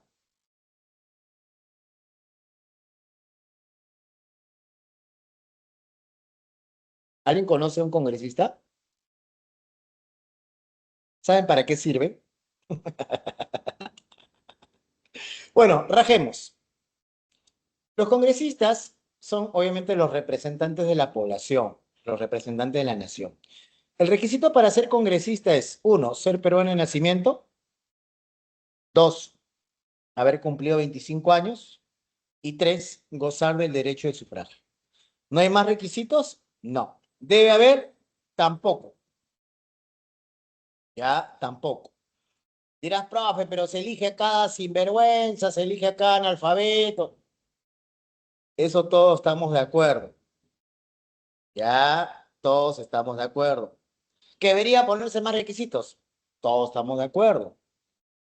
Pero ¿sabes cuál es ese requisito, ese cuarto requisito que tiene que cumplir el congresista para que sea un congresista de cabalidad, eres tú.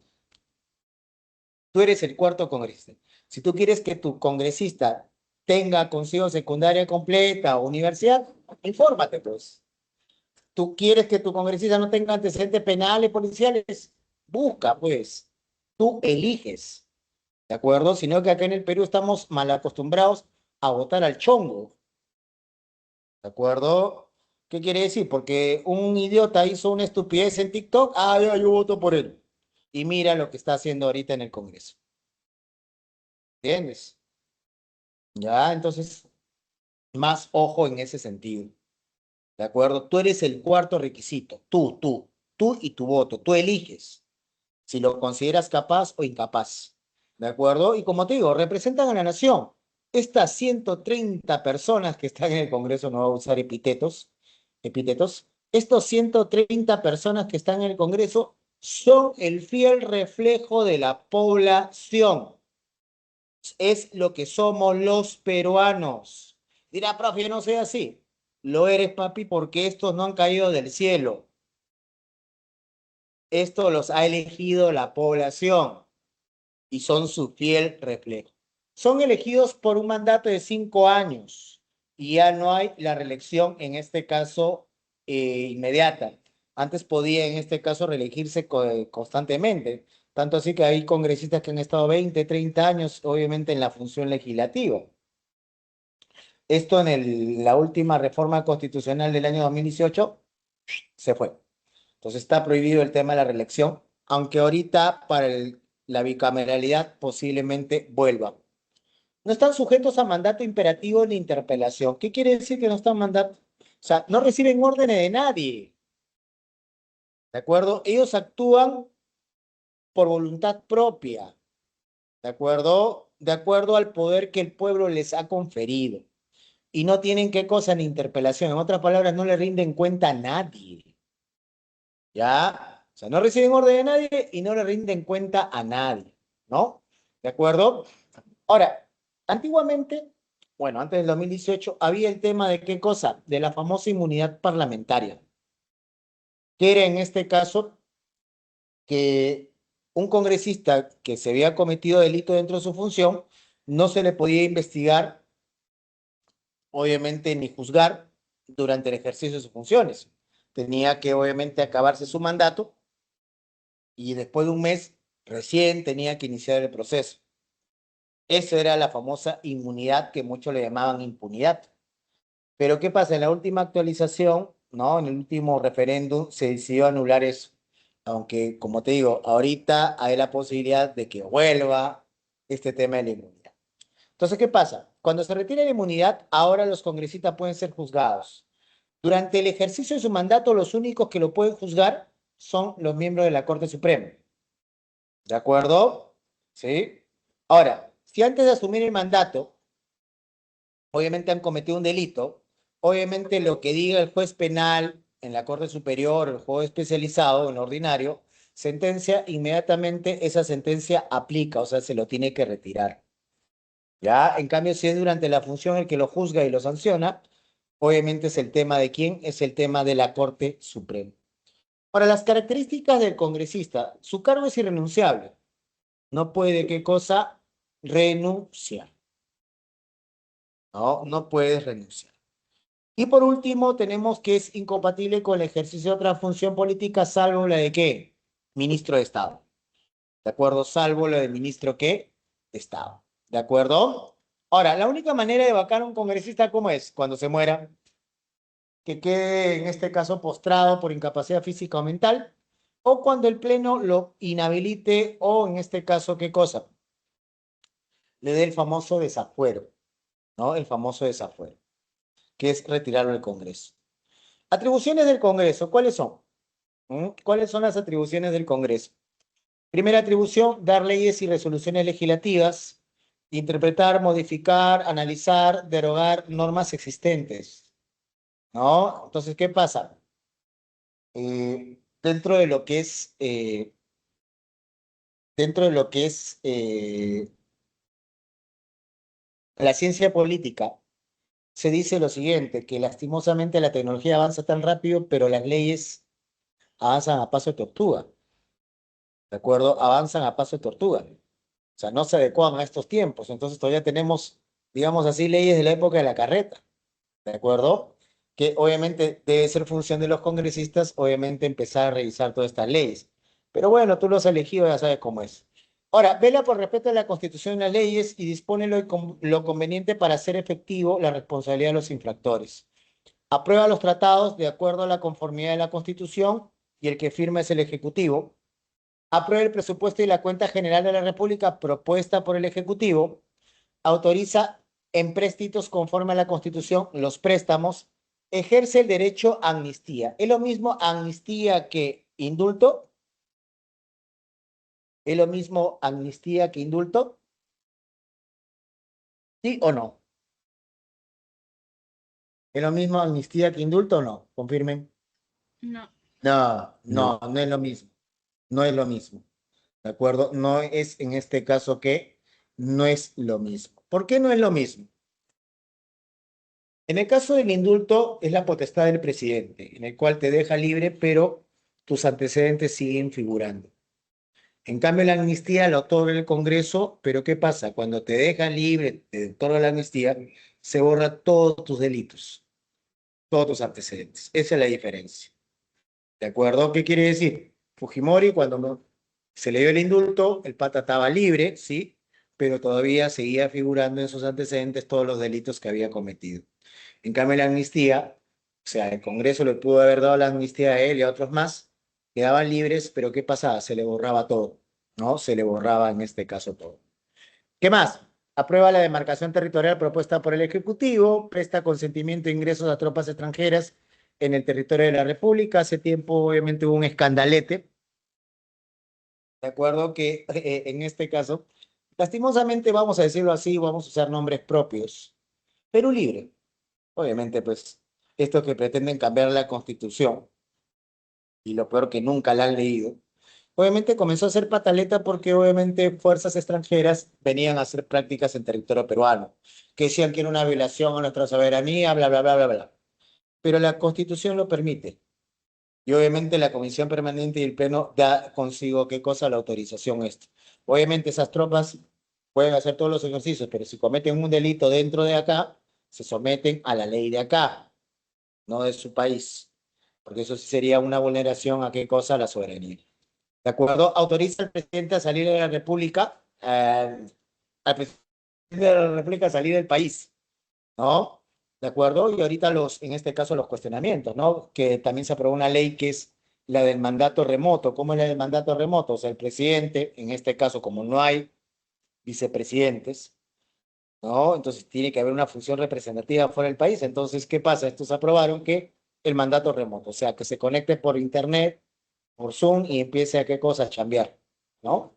Y estupideces así más que obviamente ya, como te digo, representan lo que somos, ¿de acuerdo? Representan lo que somos. Tú le dices que son ignorantes, brutos, bestias. Lamento decirte, los peruanos somos ignorantes, brutos, bestias, pues. Porque, como te digo, estos ignorantes, brutos, bestias no han llegado por obra y gracia del Espíritu Santo, pues. ¿De acuerdo? La población en este caso los elige.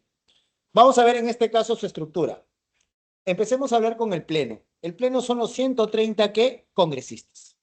¿De acuerdo? De la máxima asamblea deliberativa.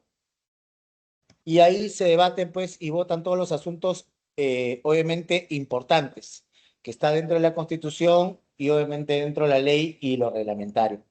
En este caso, las sesiones son públicas, salvo cuestiones que afecten a la seguridad nacional o de orden, ¿qué cosa? O de orden interno. El Consejo Directivo está integrado por dos organismos. Uno, la mesa directiva y la Junta de Portavoces. ¿De acuerdo? El Consejo Directivo adopta acuerdos, realiza coordinaciones para, obviamente, el adecuado desarrollo del Congreso, ¿no? De la gestión del Congreso. Aprueba el presupuesto, los planes de trabajo legislativo y aprueba la agenda de cada sesión del Pleno. ¿De acuerdo? Definiendo así los proyectos que se tratarán en la orden del día en su sesión. En otras palabras, está la mesa directiva y la junta de portavoces. ¿Quiénes son los portavoces? Son los representantes de las bancadas parlamentarias. Una bancada parlamentaria está conformada por un número no menor de 5 congresistas. Y lo que hace el portavoz, ¿de acuerdo? Lo que hace consigo el portavoz es consigo, ¿qué cosa hace el portavoz? Obviamente lleva consigo la voz de su bancada. Entonces, obviamente elabora el cuadro de comisiones ordinarias, ¿de acuerdo? Junto con la mesa directiva acuerdan la agenda del Congreso, ¿sí? ¿De acuerdo? Para ver qué proyecto de ley se va a hablar en el día, cuál no. También, obviamente, como te digo, seccionera los trámites de envío a comisiones porque, obviamente, ¿qué pasa? Yo puedo presentar un proyecto de ley ante el Pleno, pero no necesariamente tiene que pasar por la comisión respectiva de análisis, sino que simplemente ya lo revisó, consigo la bancada y se va de frente al Pleno. Así como te digo, amplía la agenda de sesión y determinación de las prioridades del debate. El presidente del Congreso, ¿qué cosa pasa con el presidente del Congreso? El presidente del Congreso es la máxima autoridad del Congreso. Lo elige el Pleno por un periodo de un año y obviamente pues actualmente es este tipo, Eduardo Salguana, figura discutida, pero bueno, más allá de eso, es el máximo representante del Congreso, preside las sesiones del Pleno junto con lo que sería obviamente la mesa directiva y la comisión permanente, así como autoriza el ingreso de las Fuerzas Armadas y Policiales, obviamente al recinto parlamentario. O sea, no pueden entrar así nomás, a menos que el presidente del Congreso lo autorice. La mesa directiva está integrado por el presidente del Congreso y tres, ¿qué cosa? Y tres vicepresidentes. ¿De acuerdo? Tiene a su cargo la dirección administrativa de todo el Congreso, ¿sí? Así como también, obviamente, están presentes en los debates del Pleno, la Comisión Permanente del Consejo Directivo. Y acuerdan, obviamente, lo que sería la designación de funcionarios del Congreso, ¿sí? Dentro del Congreso. ¿Por qué tienen que haber tres vicepresidentes? ¿Por qué? El presidente del Congreso como máxima autoridad, a veces, ¿qué cosa sucede? Tiene que salir al extranjero a función representativa. Ahorita el escándalo que se dio a China, por ejemplo, de Salguano. ¿De acuerdo? Entonces, ¿qué pasa? Se va y ¿qué sucede? Tiene que asumir el primer vicepresidente.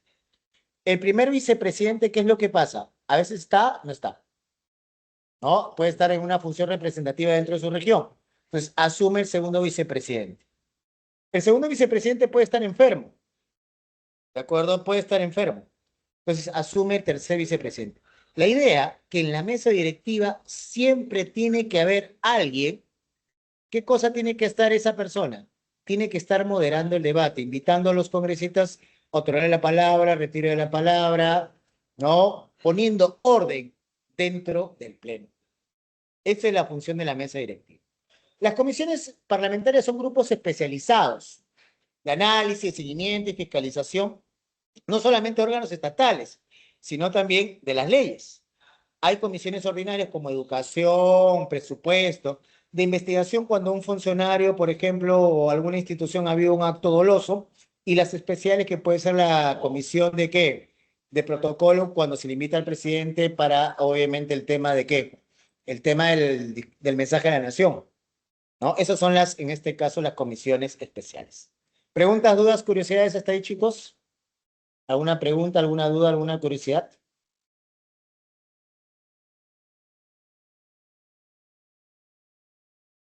¿Qué cosa es la Comisión Permanente del Congreso? Se instala después de los 15, en este caso, días útiles de la instalación del primer periodo ordinario. Está conformado por un número no menor del 25% de los congresistas, más o menos aproximadamente menos de 32 congresistas. ¿De acuerdo? 32 en este caso congresistas. ¿Qué pasa con estos? Ellos van a actuar cuando haya el receso parlamentario. O sea, los congresistas se van de qué cosa? De vacaciones.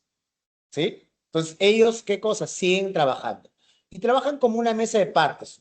¿Qué quiere decir? No están aprobando leyes, sino siguen el estudio, el análisis. Y así, cuando ya se instale el pleno, pasan todo el PAC al Consejo Directivo. ¿Para qué? Para que establezca el orden de, obviamente, el trabajo legal.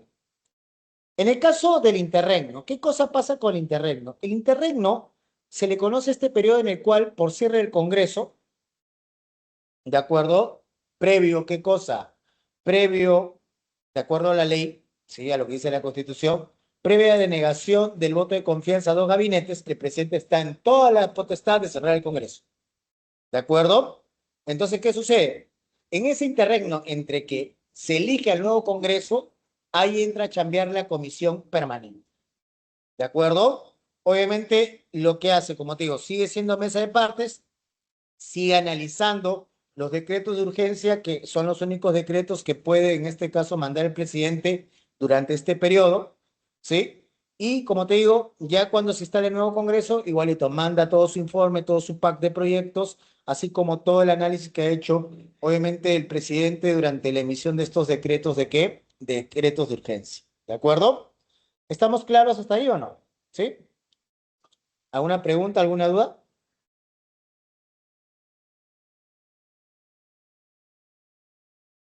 ¿Alguna pregunta, alguna duda hasta ahí?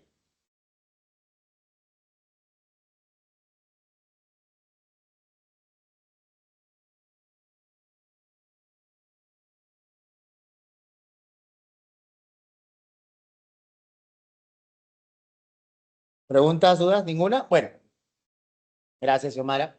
¿Qué cosa es la función legislativa? Obviamente comprende pues todo el debate y aprobación de las normas, que incluye también posiblemente la reforma de la Constitución, así como también de leyes orgánicas, leyes ordinarias y resoluciones legislativas. Obviamente la Constitución es la ley de leyes, es la que prácticamente rige todo el derecho, rige obviamente todo el tema de las normas de menor que cosa, jerarquía. ¿De acuerdo? Ahora, las normas legales. Empezamos con las leyes orgánicas. Son las normas que están regulando la estructura y funcionamiento de entidades del Estado, obviamente establecidas por Constitución. Obviamente esas leyes orgánicas se aprueban por la mitad del voto de los congresistas. Las leyes ordinarias son normas de carácter general. Pueden ir en materia civil, penal, tributaria, etc. Obviamente, de acuerdo a la reglamentación, será aprobada en una primera o una segunda votación. Las resoluciones legislativas son normas emitidas con finalidad de regular algunos temas específicos o, en este caso, efectos particulares. Sí, no necesariamente tienen que ser aprobadas por el Pleno, simplemente resolución legislativa del Congreso para celebrar el Día de la Salchipapa. No, resolución de legislativa para felicitar al gobierno de tal país por su aniversario. ¿No? Entonces eso no necesitas debate, no necesitas análisis, simplemente se lanza. En cambio, en el caso de las leyes orgánicas y las ordinarias, ahí sí tiene que haber un debate previo por su comisión y por ende, obviamente, de acuerdo a la reglamentación, su aprobación por más o 2/3 del Pleno. ¿Qué cosa es la iniciativa legislativa? Como te dije, todos tenemos iniciativa legislativa, todos los ciudadanos, y esto lo hemos visto como parte de nuestros derechos, siempre y cuando cumplamos, como te digo, la reglamentación. Pero dentro de la iniciativa no solamente lo tiene el Congreso por su cargo mismo, sino lo tiene el presidente, lo tiene otros poderes del Estado, instituciones públicas, autónomas, lo tienen en este caso municipalidades, gobiernos regionales y los colegios, en este caso profesionales. Como te digo, también los ciudadanos podemos presentar nuestro proyecto de ley, pero ahora vamos a ver cómo es el procedimiento. ¿Qué cosa es la delegación de funciones o en este caso, delegación de facultades? Los decretos legislativos se tratan de normas que derivan de la autorización expresa del Congreso al Poder Ejecutivo, el cual le otorga el Congreso al Ejecutivo la facultad de legislar sobre, en este caso, una materia específica en un plazo determinado. Es obligación del presidente, obviamente, dar cuenta al Congreso. ¿Qué quiere decir? Yo tengo mi norma, mi proyecto de ley, tengo un paquete de proyectos de ley en distintas materias. Entonces, yo voy al Congreso como presidente, como primer ministro, a pedir delegación de facultades. ¿Qué quiere decir? Que todos esos proyectos de ley, obviamente, me den la potestad de que se decreten de frente. ¿De acuerdo? Se decreten de frente, sin necesidad de la aprobación de quién, obviamente del Pleno. Ahí tenemos en este caso el proceso de creación de leyes. Primero, se recibe, se registra en la mesa de partes, obviamente el proyecto de ley. Luego, a partir de ahí, se deriva ese proyecto de ley a la comisión respectiva, donde se hará su análisis exhaustivo, se emitirá, en este caso, algunos dictámenes o observaciones. ¿De acuerdo? Después de que ha sido avisada por la comisión, o sea, aprobada, se pasa al consejo directivo para que el consejo directivo ordene y agende. ¿En qué momento se va a discutir sobre esa norma? ¿De acuerdo? ¿En qué momento se va a discutir sobre esa norma? ¿Ya? ¿No? Si va a ser en el día, si va a ser la primera moción, etcétera, etcétera. Obviamente la discusión ya se somete después, ¿qué cosa? Se agenda ya cuando se le toque, se someterá al pleno, en el cual, ¿qué es lo que hace el pleno? Obviamente empieza a discutir, no, por esto se tiene que aprobar, por esto no se tiene que aprobar, se tiene que modificar por esto. Entonces, hasta que obviamente se apruebe en el pleno. ¿De acuerdo? Cuando se aprueba el pleno, se manda al Poder Ejecutivo para que haga qué cosa? La firma, ¿de acuerdo? La firma del decreto supremo, ¿ya? Del decreto supremo, ¿ya? O sea, en el cual ya se publica la ley e inmediatamente al día siguiente publicada, ya entra qué cosa? Entra en vigencia. Ahora, cuando el Congreso aprueba una ley, tiene un plazo de 15 días. El presidente de la República para hacer las observaciones. ¿Ya? ¿Qué quiere decir? Dentro de esos 15 días puede observar la ley y devolverla al Congreso para que se hagan los ajustes respectivos. ¿Ya? Se haga consigo los ajustes respectivos. En el caso de que pase los 15 días y no haya respuesta del presidente, ni firma, ni siquiera se le pasó, esa ley, escucha, se aprueba por insistencia. ¿Qué quiere decir? Que pasaron los 15 días, entonces se entiende que el presidente, bueno, no la revisó y bueno, no la firmó, entonces se entiende que está consigo qué cosa aprobada. ¿De acuerdo? Aprobada. ¿Ya? Ahora, el presidente de la República, después que obviamente ya la ley se aprobó, tiene, como te digo, 15 días para promulgarla a través de un decreto supremo, en el cual se procede a su ley, a su publicación, ¿no? E inmediatamente su entrada en vigencia. La promulgación y publicación se hace, obviamente, después de la firma en el Diario Oficial del Peruano, en el cual al día siguiente ya entra consigo, ¿qué cosa? La vigencia de ley. Los proyectos de ley, de leyes orgánicas de desarrollo constitucional, ¿de acuerdo? O de régimen económico requieren la aprobación de qué cosa? De una segunda votación, ¿de acuerdo al reglamento de quién? Al reglamento, en este caso, del Congreso. ¿Sí? Así es el proceso. ¿Hasta hay alguna pregunta sobre el proceso, chicos? Creo que ha terminado rápido.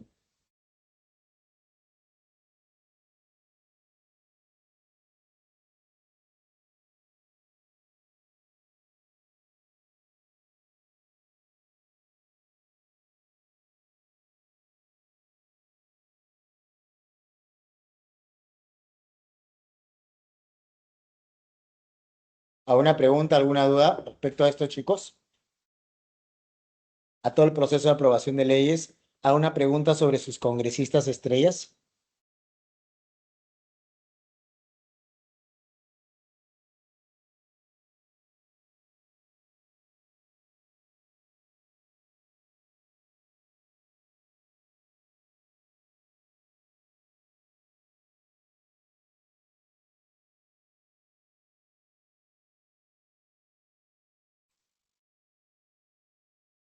¿Preguntas, dudas, chicos? ¿Curiosidades?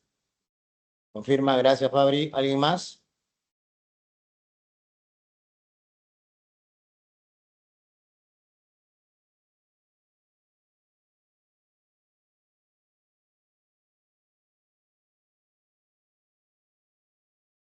Todo claro.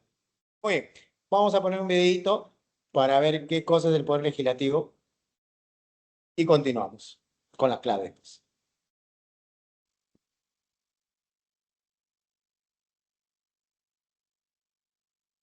Compone de 3 poderes: el ejecutivo, el legislativo y el judicial. Hoy, en Enterarse, hablaremos del poder legislativo. ¿Para qué sirve? ¿Cuáles son sus funciones?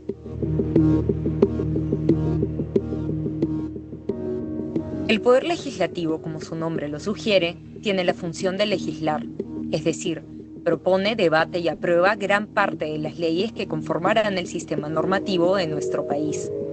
Sin embargo, esta no es su única función. El poder legislativo también fiscaliza. En otras palabras, puede iniciar investigaciones sobre cualquier asunto considerado de interés público.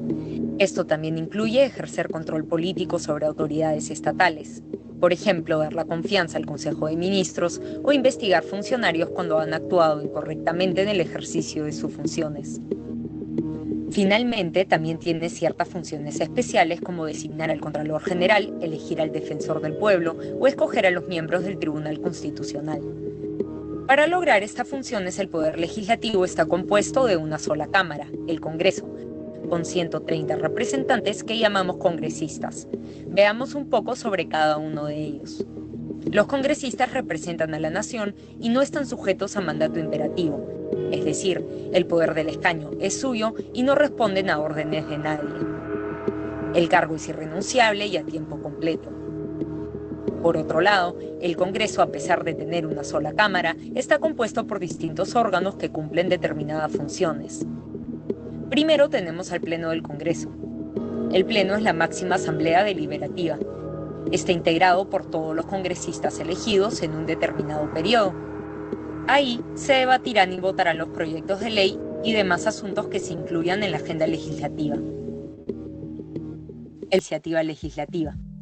Un congresista o un grupo de congresistas propone una ley, por ejemplo, para promover la alimentación saludable en niños a través de la implementación de octógonos nutricionales en el etiquetado de ciertos productos. Una vez presentado el proyecto, irá a las comisiones competentes. En este caso será revisada por la Comisión de Salud y Población y la Comisión de Defensa del Consumidor.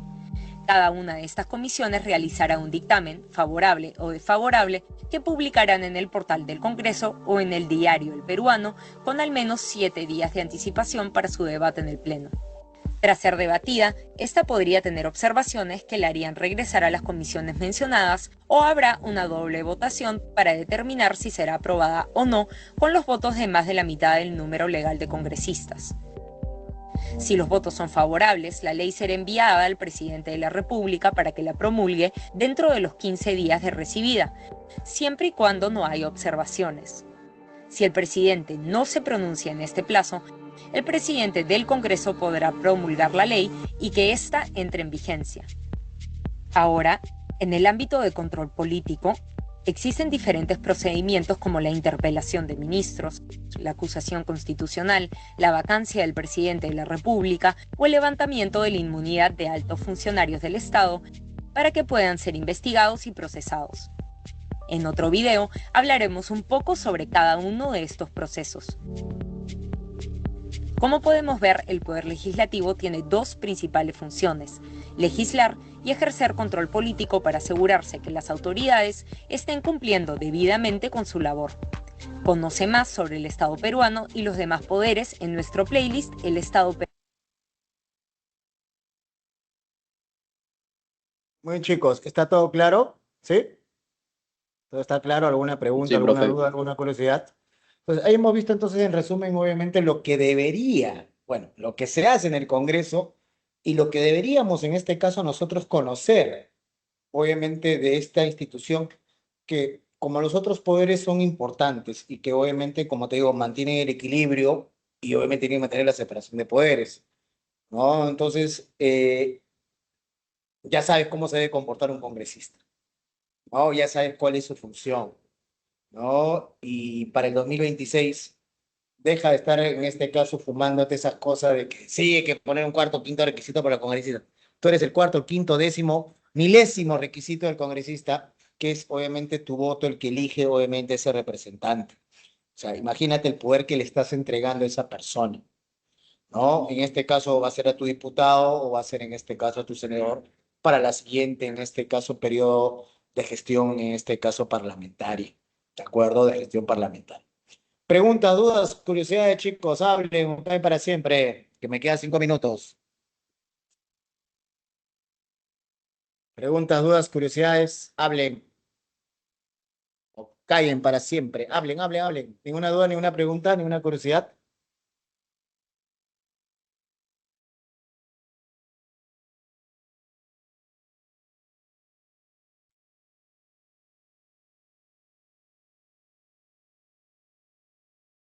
Listo, Xiomara. Bueno, chicos, ahorita no sé si llega a ver ¿se llega a ver la diapositiva o no?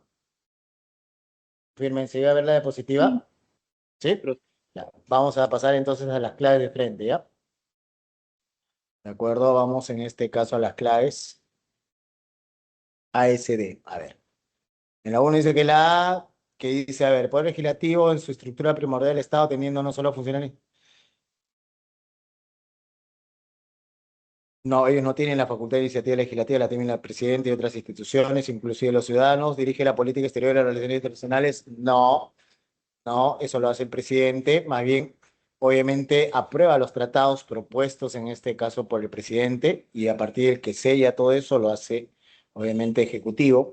Aprueba el presupuesto y la cuenta general de la República propuesta por el ejecutivo, sí.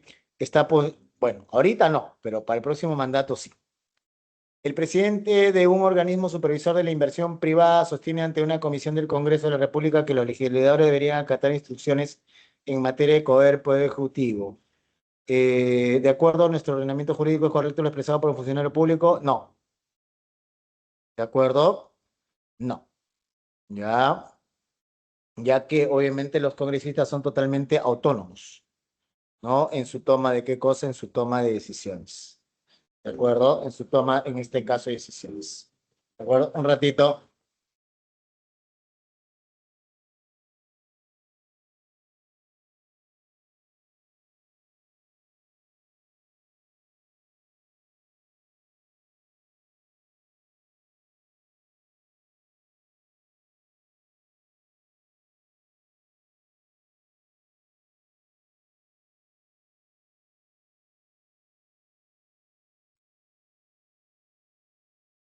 Ya tenemos entonces la 2.